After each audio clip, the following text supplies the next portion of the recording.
The transport ship landed with a soft thud on the dusty ground of New Busan. Park Dae-ho stepped out and breathed the thin air of his adopted homeworld. He had been gone for 3 days buying supplies from the trading station. 3 days away. From his daughter So-min was always too long. Dae-ho walked toward his small house on the edge of the mining colony. The sun was setting, painting the sky orange and red. So-min should be home from school by now, probably doing her homework at the kitchen table. She was 16 and smart as a whip. Sometimes he wondered if she got that from her mother, but something was wrong. The house was too quiet. No lights were on inside. Dae-ho felt his old instincts kick in, the ones that had kept him alive during the Centauri Wars. He moved carefully, checking the ground for footprints. There were marks in the dust that did not belong to human boots. The front door hung open on broken hinges. Inside, furniture was scattered everywhere. Tables were flipped over. Chairs were broken. The kitchen window was smashed. Dae-ho called out for his daughter, but got no answer. His heart started beating faster. He found the security recorder under a pile of broken dishes. The small device was still working. Dae-ho played back the footage from that morning. He watched So-min eating breakfast and getting ready for school. Then the recording jumped to the afternoon. Strange creatures burst through the door. They were tall and thin with gray skin and 4 arms. Their faces looked like insects with big black eyes. Dae-ho had seen these aliens before. They were called the Vex-Tar. They were slavers and criminals who operated in the outer systems. On the recording, So-min tried to run, but there were too many of them. She fought back, using the self-defense moves Dae-ho had taught her. But she was just one teenage girl against 6 armed aliens. They put some kind of collar around her neck and carried her away. Dae-ho played the recording 3 more times. Each time, his anger grew hotter. The Vex-Tar had made a terrible mistake. They thought they had captured some random human girl from a small mining town. They had no idea who her father was. During the war, other soldiers had called Dae-ho the Ghost of the Void. He could move through enemy ships without being seen. He could kill without making a sound. He had ended the siege of Alpha Centauri all by himself, destroying an entire alien fleet from the inside. After the war, Dae-ho had tried to leave that life behind. He wanted to be a good father to So-min. He wanted to give her a normal, peaceful life. But peace only lasted as long as everyone agreed to keep it. Dae-ho went to his bedroom and opened a hidden panel in the wall. Inside were weapons he had not touched in years. His old combat suit still fit perfectly. His plasma rifle still had a full charge. His combat knife was still sharp enough to cut through alien armor, but Dae-ho could not do this alone. He needed his old team. He needed people he could trust. He went to his communication system and sent out coded messages to contacts across the galaxy. Within an hour, responses started coming back. Lee Tae-sung was now a ship captain running cargo between the core worlds. He agreed to help immediately. Kim Ha-na had become an information broker with cybernetic implants that let her hack any computer system. She was already tracking Vex-Tar ship movements. Choi Min-ho was just a kid when Dae-ho saved his life during a pirate attack. Now he was a skilled mechanic who could fix anything that flew. One by one, his old friends and allies agreed to help. They all remembered what Dae-ho had done for them during the war. They all knew what kind of man he was. When Park Dae-ho called for help, you answered. Dae-ho spent the night planning. He studied everything he could find about the Vex-Tar Collective. They operated from a fortress world called Keth Prime in the Outer Rim.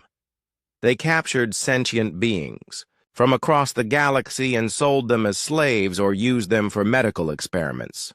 The Galactic government knew about them but did nothing because Keth Prime was outside their territory. The Vextar thought they were safe because they were strong and far away. They thought humans were weak because Earth was still recovering from the war. They thought wrong. As dawn broke over New Busan, Daeho sealed up his house and walked back to his ship. He left behind the quiet life he had built for himself and his daughter. He was no longer Park Daeho, the peaceful single father. He was once again the ghost of the void. But this time, it was not about war or politics or territory. This time, it was personal. The Vextar had taken his daughter. They had threatened the most important thing in his universe. They had awakened something in him that should have stayed sleeping. Daeho started his ship's engines and lifted off from New Busan. As he flew toward the jump point that would take him to Tai Sung's location, he made a promise. He would find So-Min. He would bring her home. And he would make sure the Vextar never threatened another human family again. The aliens had no idea what was coming for them. They thought they were dealing with a primitive species from a backward world. They would learn that humans had not survived and conquered their own planet by being weak. They would learn that when you threaten a human's family, you do not just fight that human. You fight their entire species. Behind him, New Busan grew smaller in his ship's rear display. Ahead of him lay the dark space between the stars. Somewhere, in that darkness, his daughter was waiting for rescue. The Vextar Collective was about to discover why humans were the most dangerous predators in the galaxy. The hunt had begun. Lee Tae-sung's cargo ship waited at the edge of the Kepler system. When Daeho's ship docked with the larger vessel, Tae-sung was waiting in the airlock. The two men had not seen each other in 5 years, but they embraced like brothers. "I heard. What happened?" Tae-sung said. "Kim Ha-na sent me everything she could find about the Vextar operation. It's bigger than we thought." They walked to the ship's command center where Ha-na's hologram was waiting for them. Her cybernetic eye glowed, blue as she accessed data streams from across the galaxy. "The Vextar have been taking humans for 6 months," she said. "So-Min is not their first victim." Daeho felt his anger grow even hotter. "How many?" "At least 30 that I can confirm, maybe more." Ha-na's hologram flickered as she pulled up shipping records. "They're taking them to Keth Prime for something called the Harvest Protocol. I'm still trying to figure out what that means." Tae-sung brought up a star map on the main display. "Keth Prime is deep in their territory. It's a fortress world with orbital defense platforms and a fleet of warships.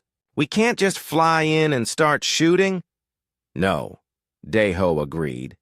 "We need a team. We need specialists." Over the next 2 days, they traveled to different systems collecting the people Daeho had contacted. Each one brought unique skills that would be needed for the mission ahead. Yang Jin-woo met them at a space station in the Vega system. He was a small, quiet man who could make any computer system do whatever he wanted. During the war, he had shut down entire enemy networks with just a data pad and a quantum transmitter. Now he worked as a freelance hacker, helping people recover stolen money and lost information. "I've been tracking Vextar communications," Jin-woo told them as he set up his equipment on Tai Sung's ship. "They use quantum encryption, but it's not as good as they think. I can get us access to their systems once we're close enough." Seo Hyun-jin joined them at a medical station in the Ross system. She had been a combat medic during the war, but now she worked on experimental human enhancement drugs. She carried a medical kit full of substances that could make a human stronger, faster, and more resistant to pain. "I've been studying Vextar, biology," she said. "They have 2 hearts, and their nervous system is different from ours. Standard human weapons might not stop them quickly enough. But I have some ideas." Bae Dong-hyun was waiting for them at an asteroid mining facility. He was a demolitions expert who treated explosives like art. His workshop was full of devices that could destroy everything from a single door to an entire building. He also had a collection of alien weapons he had captured during various conflicts. "I've been experimenting with Vextar technology," he said with a grin. "Their plasma charges are more powerful than ours, but they're also more unstable. I can turn their own weapons against them." The last member of the team was Oh Mi-kyung, a sniper who held the record for the longest confirmed kill in human space. She had been living alone on a frontier world, hunting dangerous animals for bounty money. When Daeho's message reached her, she packed her rifles and headed for the rendezvous point. "I've never shot a Vextar before," she said as she cleaned her favorite rifle, "but I've studied their anatomy. I know where to hit them to make sure they stay down." While the team assembled, Choi Min-ho worked on their transportation. He had acquired an old military assault ship and was upgrading its systems. The ship looked like a worn-out cargo hauler on the outside, but inside it was a weapon of war. "I've installed the best stealth systems I could find," Min-ho explained as he showed them around the ship. "We can get close to Keth Prime without being detected. But once we start shooting, everyone will know we're there." As they traveled toward Vextar space, Kim Ha-na continued gathering intelligence. She had infiltrated several Vextar computer networks and was learning more about their operations. What she found made everyone angry. "They're not just taking humans as slaves," she reported during a team meeting. "They're studying us. They think we're a primitive species that will be easy to conquer. The humans they capture are being used for medical experiments to find our weaknesses." "What kind of experiments?" Daeho asked, though he was not sure he wanted to know the answer. "Pain tolerance tests, psychological breaking points, how long humans can survive without food or water. They're trying to figure out the best way to control us when they invade human space." Tae-sung slammed his fist on the table. "They're planning to invade us?" "According to their internal communications, yes. They think humans are too divided and weak to resist a coordinated attack. They believe our governments will surrender rather than fight." Dong-hyun laughed, but it was not a happy sound. "They obviously don't know humans very well." "No," Daeho said quietly. "They don't. But they're about to learn." The team spent the rest of the journey planning their assault on Keth Prime. Jin-woo had found a way to hack into the fortress's security systems. Hyun-jin had developed new combat drugs that would give them an edge against the larger, stronger aliens. Dong-hyun had created explosive devices specifically designed to destroy Vextar technology. Mi-kyung had calculated firing solutions for every important target on the planet.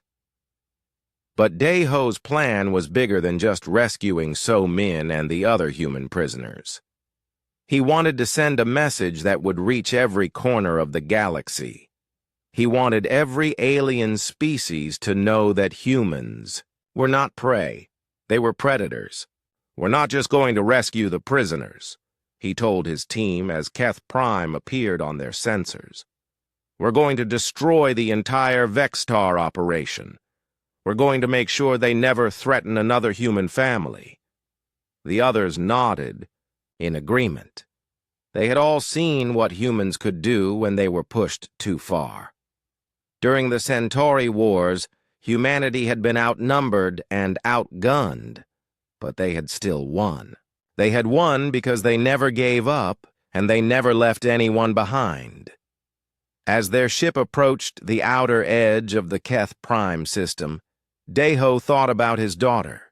So-Min was smart and strong. She would have fought back against her captors. She would have tried to escape. She would be waiting for rescue, knowing that her father would come for her. The Vextar had made the worst mistake of their lives. They had taken the daughter of the most dangerous human in the galaxy. Now they were going to pay the price. The captured Vextar transport ship drifted toward Keth Prime like any other cargo vessel returning from a slave raid. But inside, Daeho and his team prepared for war. Jinwoo had hacked the ship's identification codes, making it appear legitimate.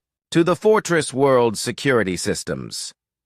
"Orbital defenses are scanning us," Jinwoo reported from the pilot's seat. "But they're buying our fake transponder signal. We're cleared to land at Docking Bay 7. Through the ship's windows, Keth Prime looked like a massive metal ball covered in weapon platforms and communication towers. The planet's surface was hidden under layers of industrial structures and defensive barriers. Somewhere inside that fortress, So-Min was waiting. "Remember the plan," Daeho said to his team as they prepared to dock. "Taesung and Mi-kyung stay with the ship and secure our escape route. The rest of us go in through the maintenance tunnels. Jinwoo, how long do you need to access their central computer?" "Give me 10 minutes once I reach the main server room," Jinwoo replied. "I can download their entire prisoner database and find out exactly where they're keeping the humans." The ship touched down in the docking bay with a soft bump.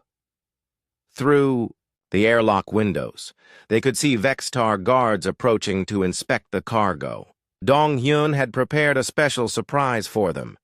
Explosive devices disguised as standard shipping containers.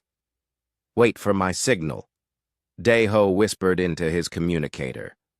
The airlock opened, and 3 Vextar guards stepped inside.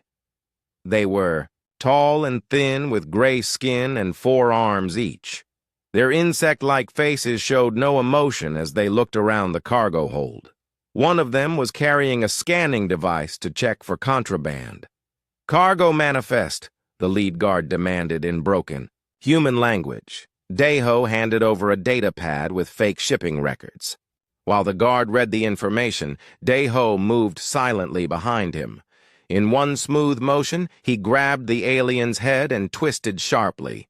The Vextar dropped to the floor without making a sound. The other 2 guards reached for their weapons. But Hyun-jin was faster. She injected them with a paralysis drug that dropped them in seconds. The aliens fell to the deck, unable to move but still conscious and aware. "Clean and quiet," Daeho said with satisfaction. "Just like old times." They dragged the unconscious guards into a storage compartment and sealed the door. Then they put on stolen Vextar uniforms and headed for the maintenance tunnels that would take them into the main facility. The tunnels were dark and full of machinery. Jinwoo led the way with a scanner that showed him the layout of the fortress. They moved in single file, communicating only with hand signals.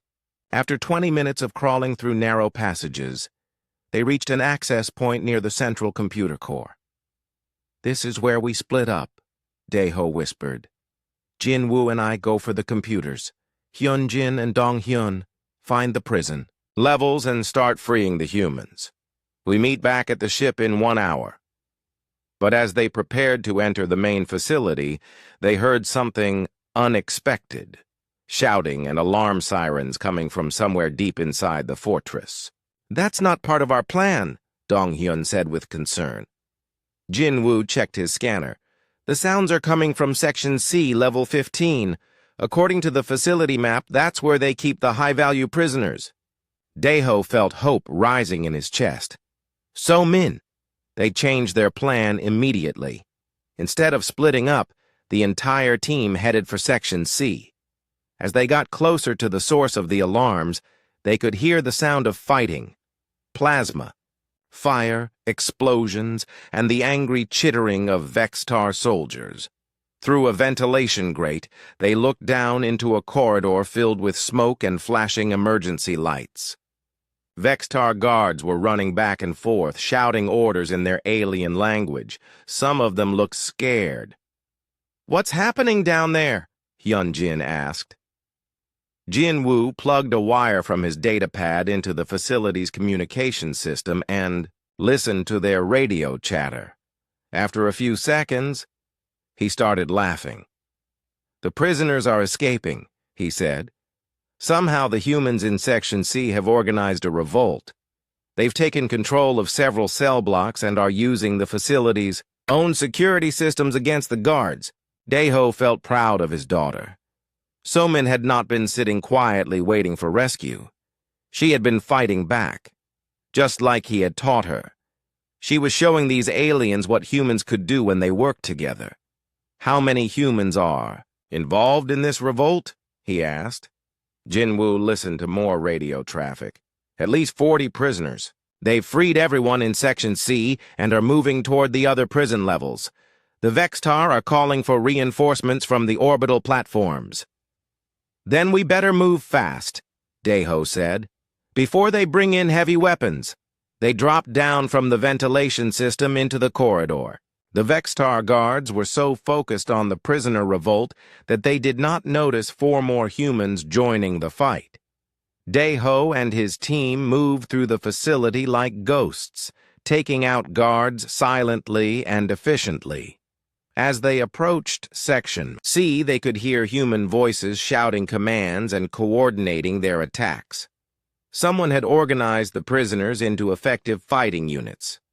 Someone had taught them how to use captured Vexitar weapons and how to move through the facility without being detected. Daeho turned a corner and saw his daughter for the first time in a week. Somin was crouched behind an overturned table, giving orders to a group of rescued prisoners. She was holding a Vextar plasma rifle and had somehow modified it to fire faster and more accurately. "Dad?" she said when she saw him. Her face lit up with joy and relief. "Hello, sweetheart," Daeho said as he hugged her tightly. "I told you I would always come for you." "I knew you would," Somin replied. "That's why I started the revolt. I figured you would need a distraction when you got here." Daeho introduced Somin to his team, and she introduced him to the other prisoners she had rescued. There was Ryu Sung-min, a former Earth diplomat who had been captured while negotiating a trade agreement. There was Hong Yoonji, a young engineer who had been sabotaging Vextar equipment since the day she arrived. "We've been planning this escape for days," Somin explained. "Hong Yoonji figured out how to hack their door controls, and I organized the prisoners into squads. We freed everyone in this section, but there are more humans in other parts of the facility." "Then we better go get them," Daeho said. "Jinwoo, how long do we have before those reinforcements arrive?" "Maybe 30 minutes, Jinwoo replied, as he checked his scanner. "But I've got good news. While Somin was starting her revolt, I managed to access their central computer. I've downloaded everything: prisoner locations, ship schedules, and their entire invasion plan for human space." Daeho looked at his daughter with pride. She had not just survived her captivity, she had turned it into an opportunity to fight back. She had shown these aliens that humans were not victims. They were survivors and warriors who would never give up. "Ready to finish what you started?" he asked her. Somin checked the charge on her stolen plasma rifle and grinned. "Let's go rescue the others." Together, father and daughter led the growing army of escaped prisoners deeper into the Vextar fortress. The aliens had thought they were studying weak prey animals, They were about to learn that they had captured the cubs of the most dangerous predators in the galaxy.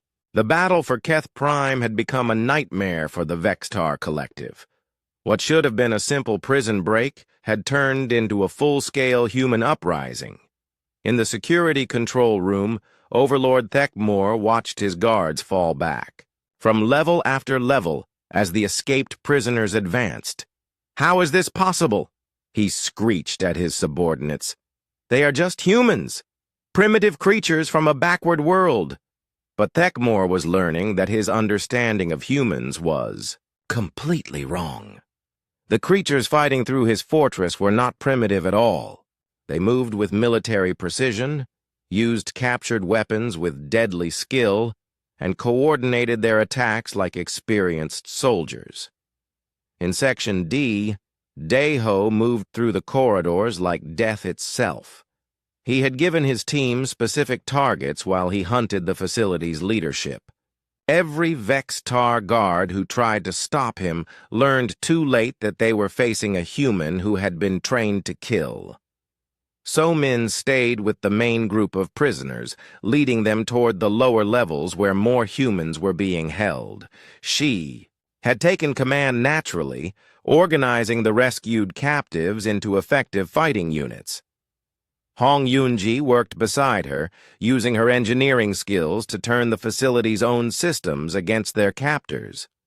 "Emergency bulkheads are sealing automatically," Hong Yunji reported as she worked at a control panel.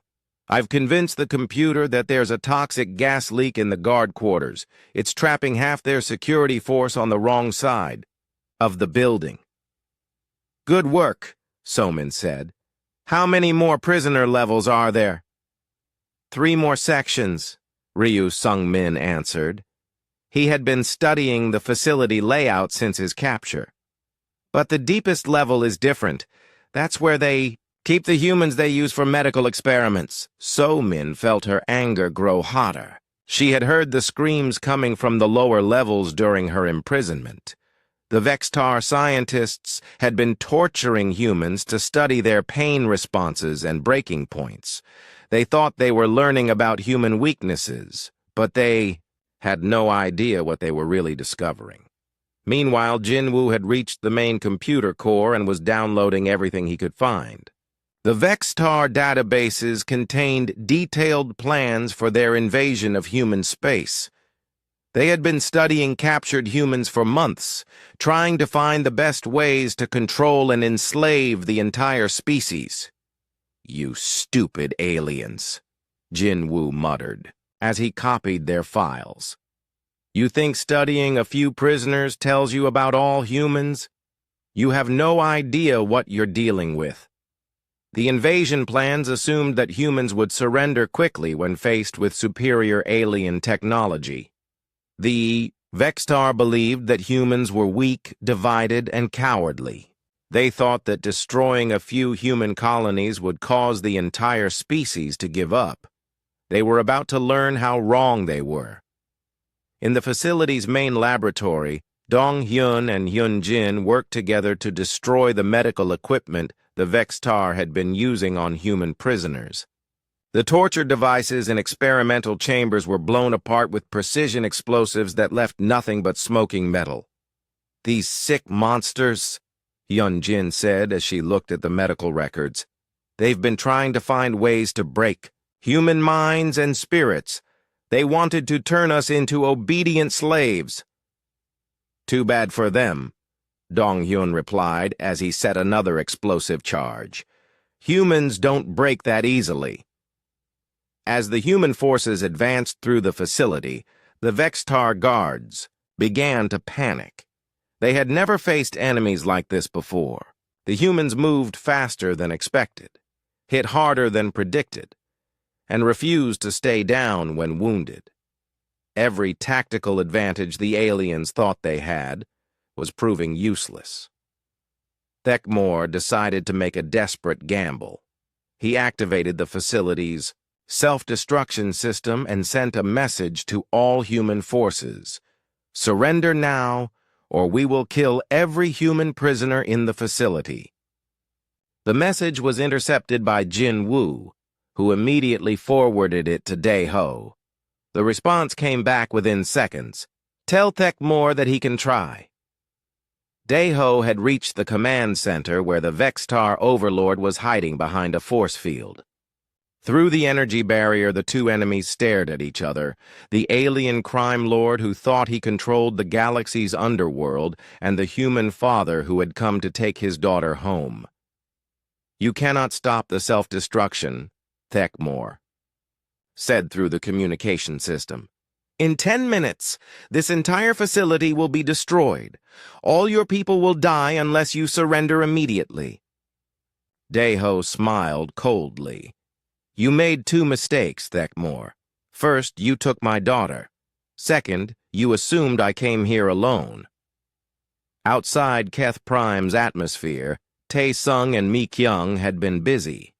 They had not just been waiting with the ship, they had been systematically destroying the orbital defense platforms that protected the fortress world. Mi-kyung's sniper rifles could punch through spacecraft armor from impossible distances, while Tae-sung's ship-mounted weapons finished off the damaged installations. Orbital defenses are down, Tae-sung reported over the communication system, and I've got some friends coming to help with the evacuation. Through the command center's windows, Thekmor watched in horror as human military ships dropped out of hyperspace around his fortress world. Tae-sung had contacted the Earth Defense Force and told them about the Vextar prison facility. Now a full human fleet was arriving to rescue their people. Impossible, Thekmor whispered. How did they organize so quickly? Dae-ho's smile grew wider. You studied individual humans in your laboratory, but you never learned the most important thing about our species. When you threaten one of us, you threaten all of us. When you hurt our families, we all come for you. The self-destruction countdown reached 0, but nothing happened. Hong Yunji had hacked the system and disabled the explosives. Instead of destroying the facility, the computers began broadcasting everything Jinwoo had downloaded. All the Vextar plans, all their crimes, all their weaknesses. As human Marines poured into the facility to help with the rescue operation, Dae-ho finally entered the command center. Thekmor's force field had failed when the power systems were sabotaged. The alien overlord was trapped with nowhere to run. Please, Thekmor begged. I can offer you wealth, territory, anything you want. Just let me live. Dae-ho looked at the creature who had ordered his daughter's capture and torture. You wanted to study human behavior, he said quietly. Let me teach you something about humans. We protect our young. No matter what it costs. No matter who we have to go through. Thekmor never got a chance to respond. Later, as the rescued prisoners were evacuated to the human fleet, So-min found her father standing in the facility's main corridor. Around them, human soldiers were securing the building and gathering evidence of Vextar crimes. Is it over? She asked. Dae-ho put his arm around his daughter's shoulders. For us, yes. But for the galaxy, this is just the beginning. Every alien species is going to learn what happened here. They're going to know that humans are not prey. Outside, the human fleet was broadcasting Jinwoo's downloaded files to every corner of space. The Vextar invasion plans, their torture methods, their slave operations, everything was being revealed to the galactic community. But more importantly, the footage of the human rescue operation was being transmitted as well. Aliens across the galaxy watched in shock as a small group of humans systematically destroyed an entire Vextar fortress. They saw Park Dae-ho hunt through the facility like a force of nature. They saw So-min lead a prisoner revolt with tactical brilliance. They saw humans refuse to break under torture and instead turn their captivity into an opportunity for revenge. The message was clear. Humans were not the primitive, weak species the Vextar had claimed. They were something far more dangerous, a species that would cross the galaxy to protect their own and would never stop fighting until every one of their people was safe. The galaxy was about to learn a new rule: never threaten human families. 6 months after the fall of Keth Prime, the galaxy had changed in ways that no one could have predicted. The footage of the human rescue operation had spread to every civilized world, and alien governments were scrambling to understand what they had witnessed. On Earth, So-Min walked through the halls of the diplomatic academy where she was now a student. Her classmates looked at her with a mixture of respect and fear. She was the girl who had organized a prisoner revolt against an alien fortress. She was living proof that humans could not be broken, no matter what was done to them. "Miss Park," her instructor said as she entered the classroom. "Today we're studying the Vextar incident and its effects on interstellar relations. Would you care to share your perspective?" So-Min took her seat and looked around at her fellow students. Most of them were older than her, career diplomats, who had studied alien cultures for years, but none of them had experienced what she had experienced. "The Vextar made the same mistake that many alien species make," she said calmly. "They thought they could understand humans by studying a few individuals. They thought we were weak because we come from a young world. They thought we were divided because we have different governments and cultures." She stood up and walked to the front of the classroom. On the display screen, a map showed the current state of the galaxy. Large sections of space that had once been controlled by criminal organizations were now marked as pacified or under human protection. What they didn't understand is that diversity makes us stronger, not weaker. When the Vextar attacked human civilians, it didn't matter if those civilians were from Earth, Mars, the outer colonies, or anywhere else. They were humans, and that made them family. The instructor nodded approvingly. "And how has this affected our relations with other species?" So-Min smiled slightly. "They've learned to be more careful about who they threaten." This was an understatement. In the 6 months since Keth Prime, attacks on human civilians had dropped to almost zero. Alien criminal organizations that had once targeted human ships and colonies were now staying far away from human space. The galaxy had learned that kidnapping a human might result in their entire operation being destroyed. On the bridge of his new ship, Admiral Lee Tae-sung reviewed the latest intelligence reports. He had been promoted after the Keth Prime operation and given command of the Human Rapid Response Fleet. His job was to make sure that what happened to So-Min never happened to another human child.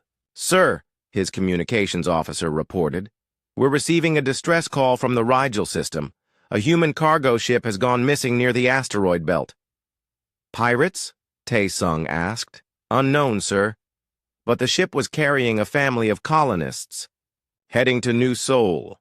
Tae-sung's expression hardened. "Set course for Rigel, maximum speed, and send a message to all ships in the area.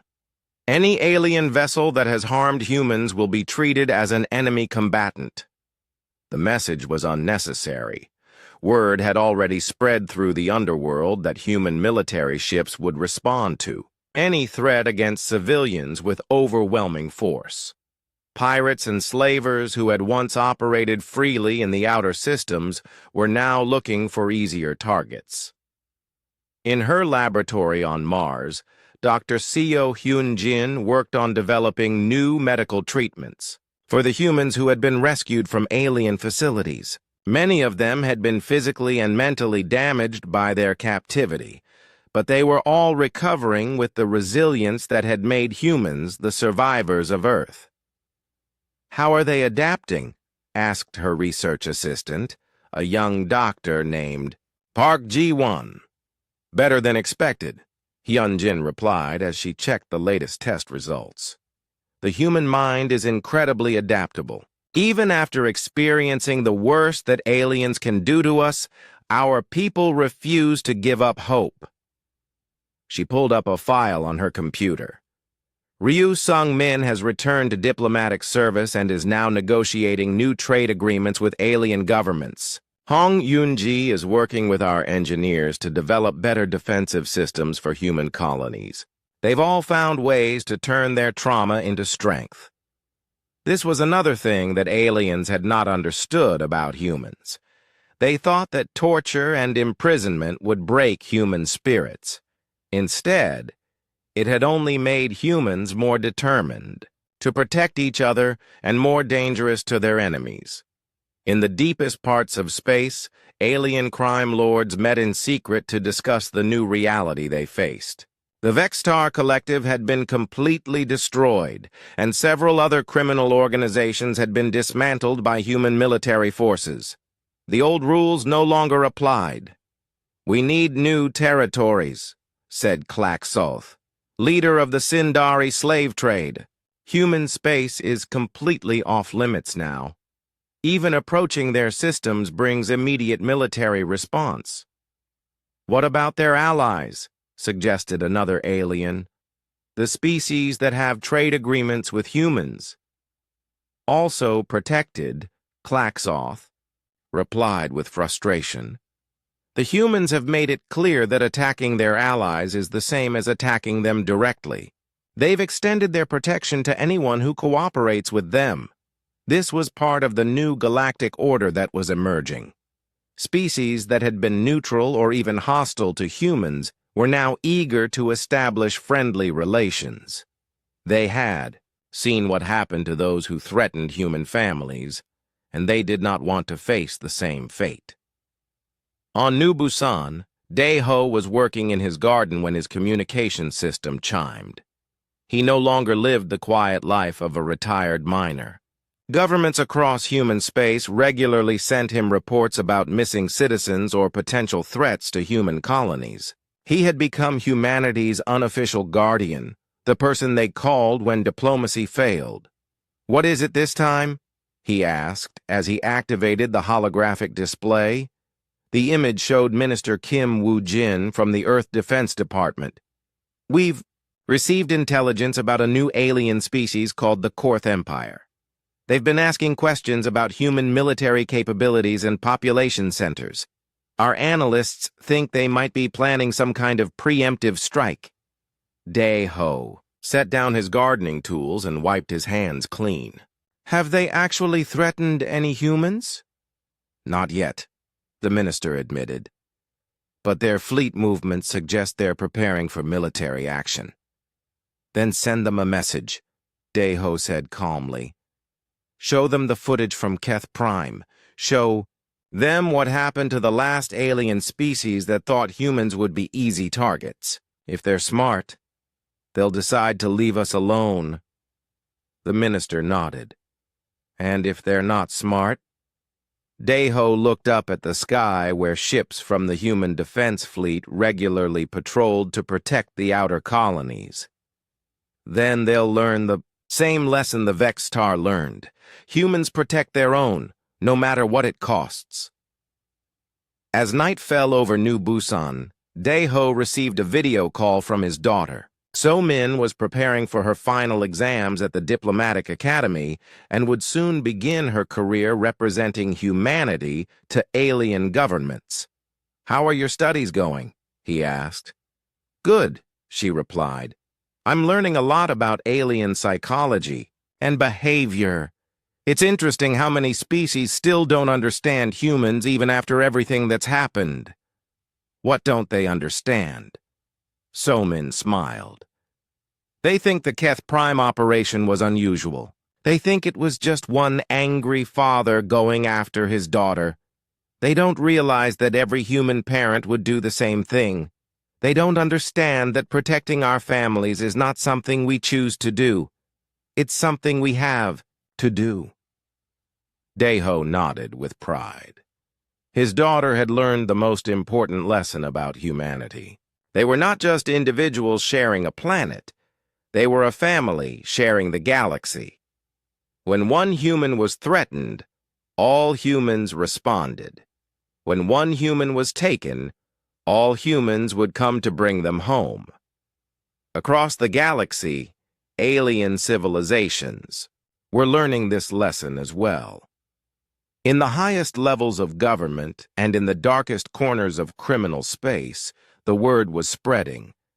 Humans were not prey. They were predators who had conquered their own world by refusing to give up and refusing to leave anyone behind. The galaxy had a new apex predator, and its name was humanity. In the years that followed, historians would mark the Keth Prime incident as the moment when humanity truly joined the galactic community, not as junior partners or primitive newcomers, but as the species that other civilizations measured themselves against.